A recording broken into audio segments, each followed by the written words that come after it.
Dia dijuluki jenderal bodoh oleh rekan-rekannya sendiri.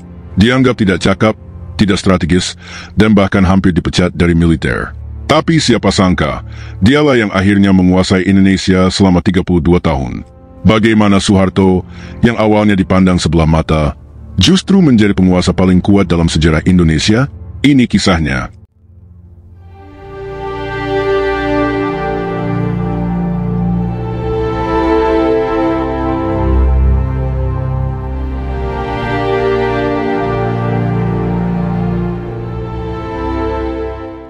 Salah satu elemen yang paling menarik dalam dinamika sejarah politik Indonesia pada masa awal Orde Baru adalah pandangan tentang Jenderal Soeharto yang sangat kontras dengan kenyataan yang terjadi. Seperti yang diungkapkan oleh Salim Said dalam bukunya Gestapo 65, PKI, Aidit, Soekarno, dan Soeharto. Soeharto yang kelak menjadi penguasa Orde Baru pada awalnya dipandang sangat rendah oleh banyak pihak, terutama oleh kubu Jenderal Yani. Dalam pandangan mereka, Soeharto adalah sosok yang tidak memiliki kapasitas kepemimpinan yang memadai, bahkan dianggap sebagai seorang jenderal bodoh. Penilaian ini tidak hanya datang dari Jenderal Yani, tetapi juga dari beberapa kalangan militer lainnya, yang merasa bahwa Soeharto tidak layak menempati posisi tinggi di tubuh TNI. Bagi kubu Jenderal Yani dan para perwira lainnya di militer, Soeharto adalah figur yang tidak menonjol dalam hal kepemimpinan militer dan taktik perang. Soeharto dianggap tidak memiliki kecerdasan yang cukup untuk menandingi para jenderal senior seperti Yani atau Nasution, yang lebih banyak dikenal dengan kecakapan intelektual dan militernya. Bahkan, banyak yang menganggap bahwa Soeharto, yang berasal dari Kemusuk, sebuah desa kecil di Jawa Tengah, tidak memiliki pengalaman yang memadai untuk berada di lingkaran elit militer Indonesia. Pandangan ini mencerminkan ketidakpercayaan mereka terhadap kemampuannya dalam menghadapi tantangan militer dan politik pada saat itu. Mereka juga menganggap Soeharto terlalu sederhana dalam pendekatannya dan tidak memiliki kecerdikan dalam menjalankan strategi. Namun, kenyataan sejarah membuktikan bahwa pandangan ini jauh dari benar. Ternyata, meskipun dilihat sebelah mata oleh para jenderal senior, Soeharto justru memiliki kecerdasan politik yang luar biasa yang tidak terungkap di permukaan. Apa yang membuat Soeharto berbeda dari banyak jenderal lainnya adalah kemampuannya untuk menyembunyikan ambisinya dengan sangat rapi. Tidak seperti Jenderal Yani atau Jenderal Nasution yang lebih terbuka dalam menunjukkan sikap dan ambisi mereka, Soeharto memiliki kemampuan untuk menyembunyikan perasaannya dan bertindak secara sangat hati-hati. Meskipun ia mungkin tahu bahwa dirinya dipandang rendah dan dijuluki sebagai jenderal bodoh oleh kubu Yani, Soeharto tidak pernah melontarkan kritik atau membalas olokan tersebut. Sebaliknya, ia memilih untuk tetap tenang, berfokus pada tugasnya, dan tidak menunjukkan rasa permusuhan terhadap siapapun. Kemampuan ini menjadi kunci penting dalam perjalanan politik Soeharto.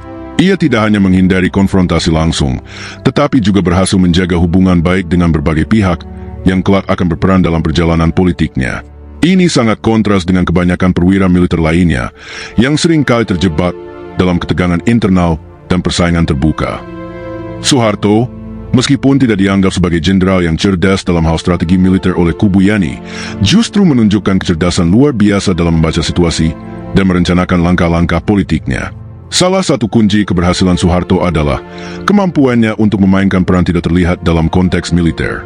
Alih-alih terlibat langsung dalam persaingan politik terbuka, Soeharto memilih untuk mengambil posisi yang lebih strategis, mendengarkan, dan memperhatikan dinamika yang terjadi di sekitarnya. Dalam hal ini, Soeharto dikelilingi oleh orang-orang yang memiliki intelektual tinggi, seperti Ali Murtopo, Sudjono Humardani, dan Yoga Sugama. Mereka adalah para pemikir dan praktisi cerdas, yang berperan penting dalam membantunya membangun jaringan politik dan intelijen yang solid.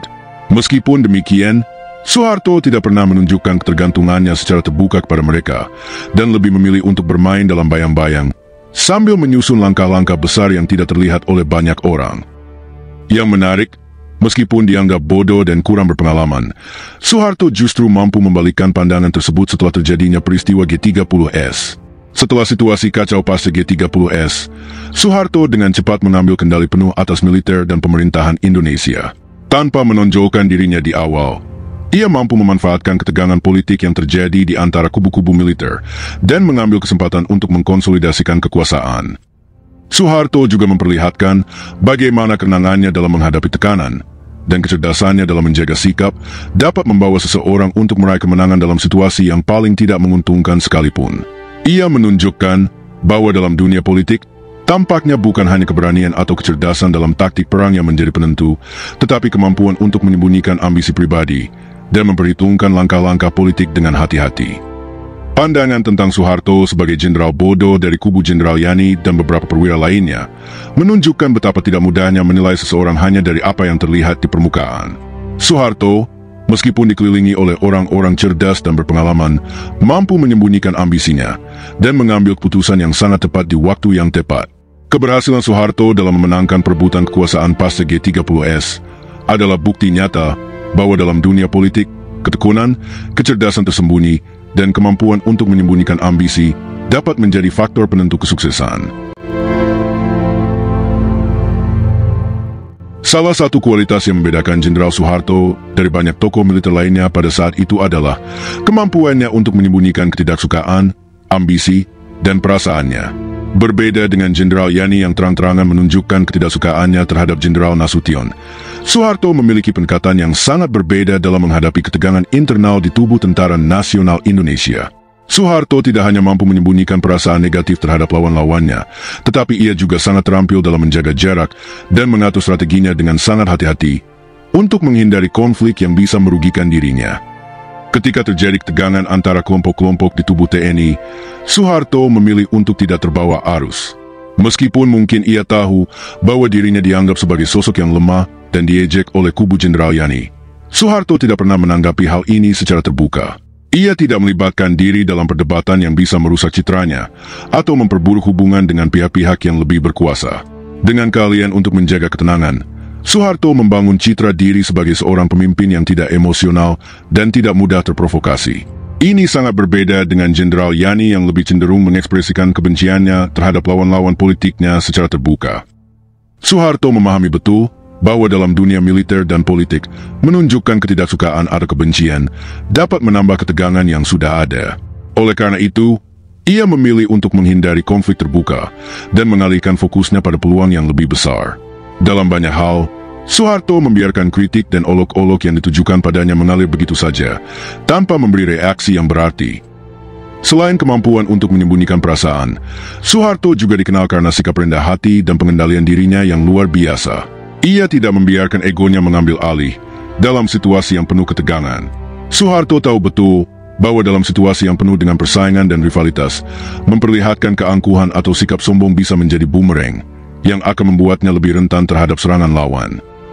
Dengan bersikap rendah hati, Soeharto mampu menjaga kedamaian dalam tubuh TNI dan meminimalisir konflik-konflik internal yang dapat melemahkan posisinya.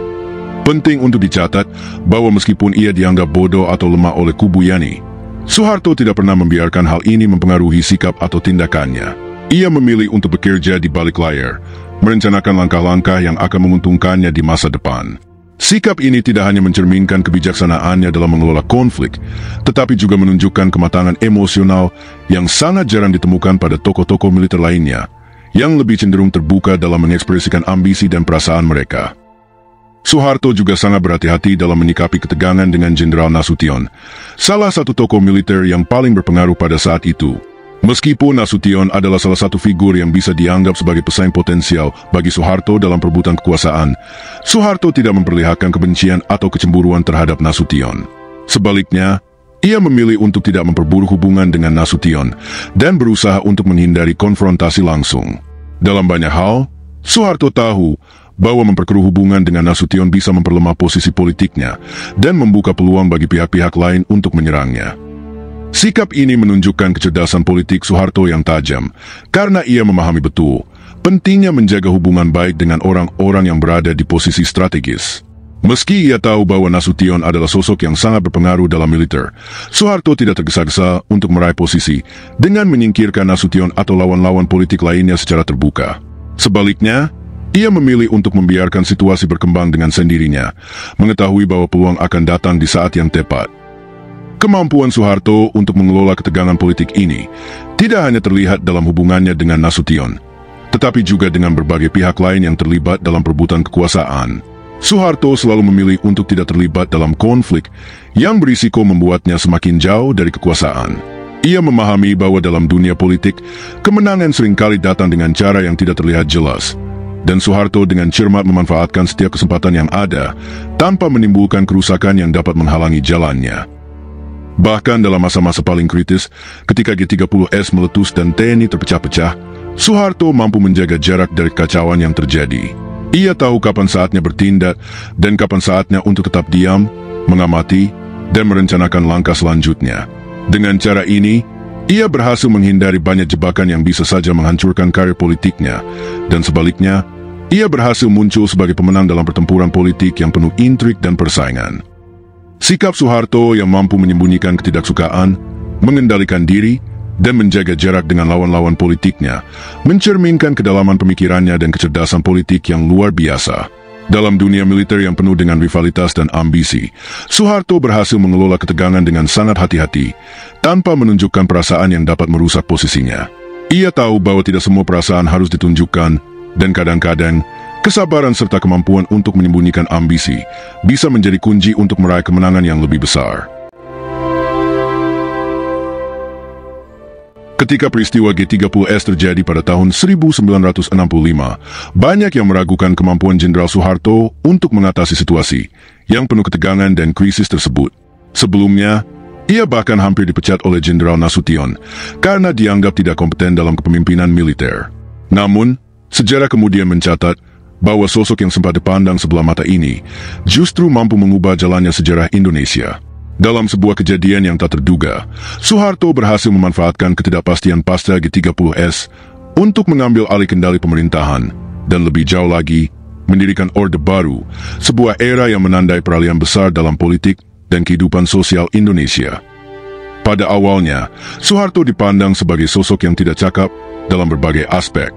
Alih-alih menjadi tokoh yang menonjol dalam struktur komando militer, Soeharto lebih sering dianggap sebagai seorang jenderal yang kurang cerdas, bahkan hampir dipecat dari dinas ketentaraan oleh Jenderal Nasution. Namun, G30S memberikan kesempatan yang tidak terduga bagi Soeharto untuk menunjukkan kecerdasan politiknya. Di tengah kekacauan yang disebabkan oleh peristiwa tersebut, Soeharto dengan cepat mengambil kendali atas situasi yang kian tidak menentu. Ia memanfaatkan ketidakpastian pasca peristiwa tersebut untuk memperkuat posisinya di dalam tubuh militer dan pemerintahan. Dalam kondisi yang kacau balau, di mana kepercayaan terhadap pemerintahan Soekarno dan TNI mulai merosot, Soeharto dengan hati-hati mengonsolidasikan kekuasaan. Meskipun saat itu banyak pihak yang lebih berpengaruh, termasuk Jenderal Nasution, Soeharto mampu menunggu dan memanfaatkan kelemahan yang ada. Di saat banyak jenderal lainnya terlibat dalam konflik internal, Soeharto memilih untuk menghindari konfrontasi terbuka, tetap bersikap rendah hati, dan menggunakan kecerdasan politiknya untuk merencanakan langkah-langkah yang akan menguntungkan dirinya dalam jangka panjang. Setelah terjadinya G30S, Indonesia berada dalam situasi yang sangat rapuh. Banyak pihak yang merasa kehilangan arah dan kepemimpinan yang jelas. Dalam situasi ini, Soeharto tampil sebagai sosok yang tidak hanya memiliki kemampuan militer, tetapi juga kecerdasan untuk menangani persoalan politik yang kompleks. Ia berhasil meyakinkan berbagai pihak bahwa ia adalah orang yang tepat untuk menjaga stabilitas negara. Pada 1 Oktober 1965, Soeharto dengan tegas memimpin operasi militer untuk menanggulangi peristiwa G30S, bahkan tanpa arahan resmi dari Presiden Soekarno pada awalnya. Dengan menyusun strategi yang matang, Soeharto mulai memperkuat pengaruhnya, baik di kalangan militer maupun di kalangan elit politik Indonesia. Soeharto tidak hanya mengandalkan kekuatan militer untuk mengambil alih pemerintahan, tetapi juga memperhitungkan dengan cermat situasi politik yang sedang berkembang. Ia dengan bijak memanfaatkan keretakan di tubuh TNI dan ketidakpastian yang menyelimuti pemerintahan Soekarno. Ketika Soeharto mengendalikan operasi militer, ia juga berhasil menjalin hubungan dengan berbagai kelompok yang memiliki pengaruh besar, baik di dalam maupun di luar pemerintahan. Keberhasilan Soeharto dalam menangani krisis tersebut memberinya kepercayaan dari pihak militer, yang kemudian memberinya legitimasi untuk mengambil alih kontrol pemerintahan secara resmi. Setelah berhasil mengatasi G30S dan merebut kontrol dari tangan Presiden Soekarno, Soeharto tidak hanya berhenti pada pencapaian kekuasaan militer. Ia dengan cerdik melanjutkan konsolidasi kekuasaannya, membangun Orde Baru yang berfokus pada pengendalian politik, ekonomi, dan sosial Indonesia. Dalam tahap ini, Soeharto berhasil menciptakan sistem pemerintahan yang didominasi oleh militer, dengan dirinya sebagai pemimpin utama. Melalui mekanisme yang sangat terstruktur, ia memastikan bahwa dirinya tetap menjadi penguasa tak tergoyahkan dalam sistem yang baru ini. Namun, Penguasaannya tidak hanya bergantung pada kekuatan militer. Soeharto dengan sangat bijaksana memahami pentingnya mendapatkan dukungan dari berbagai elemen masyarakat, termasuk kelompok-kelompok Islam, golongan nasionalis, dan dunia usaha. Ia berhasil memainkan strategi koalisi yang cerdas, di mana setiap elemen masyarakat merasa memiliki peran penting dalam Orde Baru. Soeharto juga mengonsolidasikan kekuasaannya dengan menyingkirkan lawan-lawan politik melalui cara-cara yang kadang-kadang sangat brutal, termasuk pembantaian massal terhadap anggota-anggota PKI dan pendukungnya yang dituduh terlibat dalam G30S. Ini adalah langkah yang sangat strategis bagi Soeharto untuk memadamkan potensi ancaman terhadap kekuasaannya di masa depan. Soeharto tidak hanya berhasil meraih kekuasaan, tetapi ia juga berhasil mempertahankan kekuasaannya selama lebih dari 3 dekade. Keberhasilan Soeharto dalam mempertahankan kekuasaannya tidak terlepas dari kemampuannya dalam mengendalikan situasi politik Indonesia yang penuh dengan ketegangan. Ia berhasil menciptakan stabilitas yang dibutuhkan untuk perkembangan ekonomi Indonesia pada masa itu, meskipun dengan biaya yang sangat tinggi, termasuk pembatasan kebebasan politik dan penekanan terhadap oposisi. Selama lebih dari 30 tahun, Soeharto tidak hanya menguasai pemerintahan, tetapi juga membangun jaringan kekuasaan yang luas, baik di kalangan militer, dunia bisnis, maupun di sektor-sektor pemerintahan lainnya. Ia menciptakan sistem yang memungkinkan dirinya untuk mengendalikan hampir seluruh aspek kehidupan politik Indonesia, menjaga kesetiaan elit politik, dan menghindari pemberontakan besar-besaran yang bisa menggoyahkan kekuasaannya. Keberhasilan Soeharto dalam mempertahankan kekuasaan yang sangat lama ini adalah bukti nyata dari kecerdasan politiknya yang luar biasa. Sukses Soeharto pasca G30S menunjukkan betapa besar peran kecerdasan politik, kemampuan militer, dan kesabaran dalam meraih dan mempertahankan kekuasaan. Meskipun pada awalnya dipandang sebelah mata dan dianggap tidak kompeten, Soeharto membuktikan bahwa ia adalah seorang pemimpin yang mampu mengelola situasi yang sangat kompleks.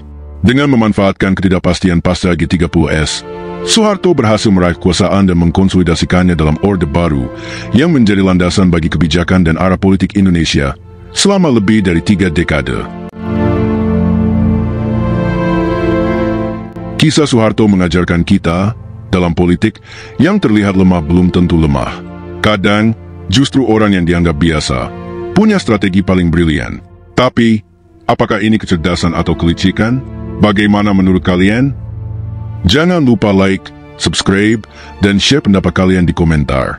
Sampai jumpa di video berikutnya.